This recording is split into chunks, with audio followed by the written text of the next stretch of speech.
ज्योतिराव फूले। जय तो लगाओ भाई, जय में क्या है? महात्मा ज्योतिराव फूले अमर रहे। आप लोगों ने मौन ले रखा क्या? वरिष्ठ लोगों ने। महात्मा ज्योतिराव फूले अमर रहे, अमर रहे। सावित्रीबाई फूले अमर रहे, अमर रहे। संत लक्ष्मीदास जी महाराज की, भारत माता की, स्वर्गीय भोलीलाल जी की जय हो। इस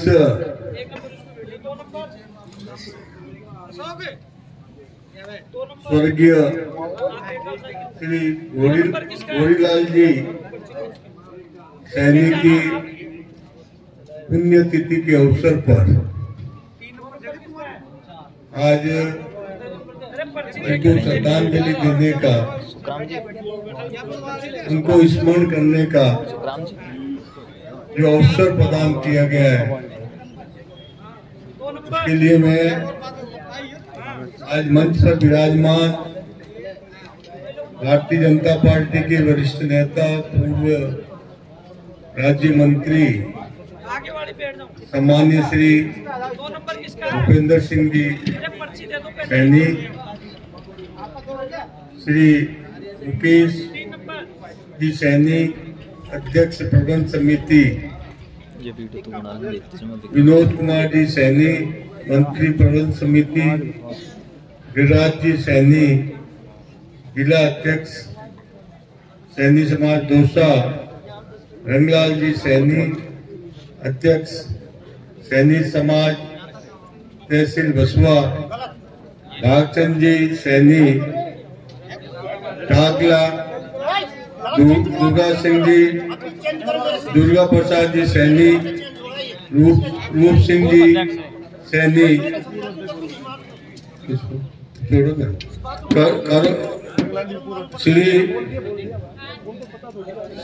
श्री कजोरा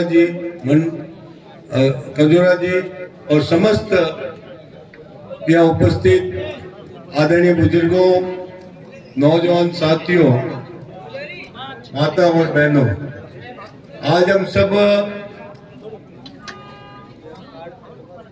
शिक्षा के क्षेत्र में, सामाजिक क्षेत्र के अंदर जिन्होंने समाज को सेवा दी, समाज को एक दिशा दी, महात्मा ज्योतिराव फूले के आदर्शों पे चलकर शिक्षा के क्षेत्र के अंदर समाज को आगे बढ़ाने का काम किया, स्वर्गीय श्री भोलीलाल जी सैनी ने, उनको हम भावनीय श्रद्धांजलि अर्पित करते हैं। आज हमें सोचना पड़ेगा कि समाज को जिस व्यक्ति ने जीवन के अंदर एक लक्ष्य बनाकर समाज हमारा आगे बढ़े, आने वाले समय में शिक्षा का क्या महत्व है, उस महत्व के आधार पर हमारे आने वाली भावी पीढ़ी का निर्माण हो, उसके लिए जिन्होंने पूरा जीवन अपना समर्पित कर दिया, उनके प्रति आज हम श्रद्धा के सुमन अर्पित कर रहे हैं।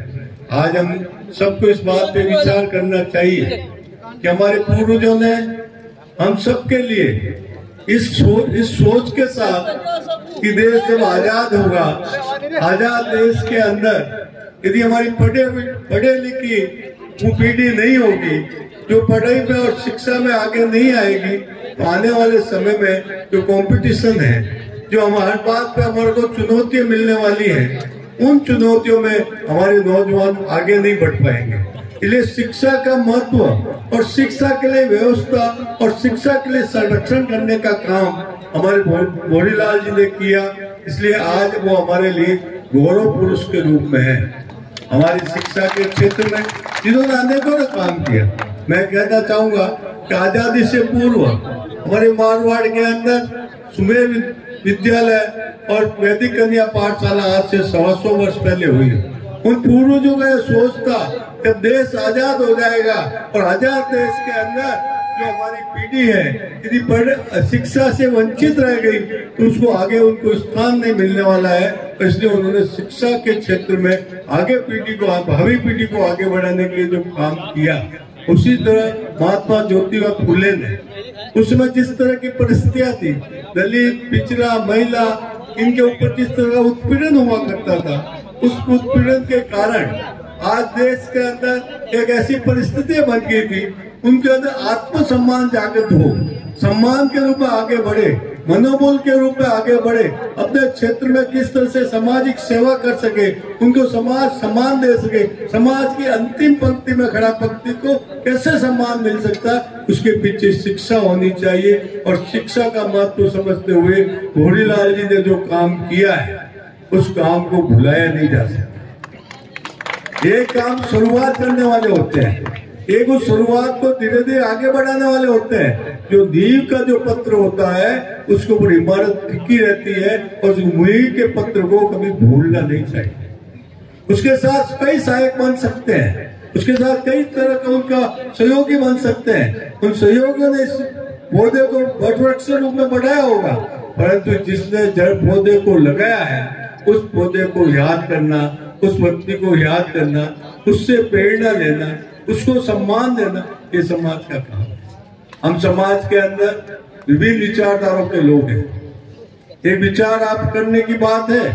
हम समाज के अंदर विभिन्न विचारधारों के लोग हैं, विभिन्न विचारधारों, विभिन्न पार्टियों में भी हम काम करते हैं, परंतु हम सब पार्टियों में प्रामाणिकता से हम काम करते हुए समाज के अंदर राजनीति नहीं करें। समाज को एकजुट करते हुए, समाज के ऊपर एक दूसरे का सहयोग करते हुए, और हम समाज को किस तरह से आगे बढ़ा सके, जिस तरह हमारे पूर्वजों ने इस समाज को शिक्षा के लिए आगे बढ़ाया, महात्मा ज्योतिबा फुले ने जो हमारे को आत्मसम्मान देने के लिए जो काम किए, समाज के सामाजिक अग्रदूत के रूप में काम किया, उस काम को हम कैसे आगे बढ़ा सकते हैं, यदि हम सब मिलके आगे बढ़ाएंगे। सब हमारे अलग अलग फूल होते हैं, अलग अलग फूल के साथ एक गुलदस्ता बनाकर उसको मजबूती के साथ हम पेश करेंगे, तो हमारा समाज एक आगे बढ़ने वाला समाज है। आगे बढ़ाने के लिए सैनिक आदर्श विद्यालय ने, जो संस्थापकों ने जो काम किया, उनके सहयोगियों ने काम किया, आज तक इस संस्था को एक अच्छे स्थान पर पहुंचाने का काम किया, उन सबके प्रति मैं सम्मान के सबके साथ उनको याद करना चाहूंगा। और आगे इस बात के लिए भी आपसे निवेदन करना चाहूंगा, शिक्षा के क्षेत्र के अंदर और सेवा के क्षेत्र के अंदर हम सब आगे बढ़े। महावीर विकलांग समिति जो है, उसने सारे देश के अंदर, अंतर्राष्ट्रीय स्तर पर, सारे विश्व के अंदर एक उदाहरण पेश किया है। भगवान महावीर अहिंसा और शांति के पुजारी थे, दया और करुणा के पुजारी थे। उन्होंने कहा, जिस व्यक्ति के अंदर जो कमजोरी है, जिसका अंग कोई कमजोर हो गया है, उसको हमारा एक दायित्व बनना चाहिए, हम किस तरह से उनकी सेवा करें।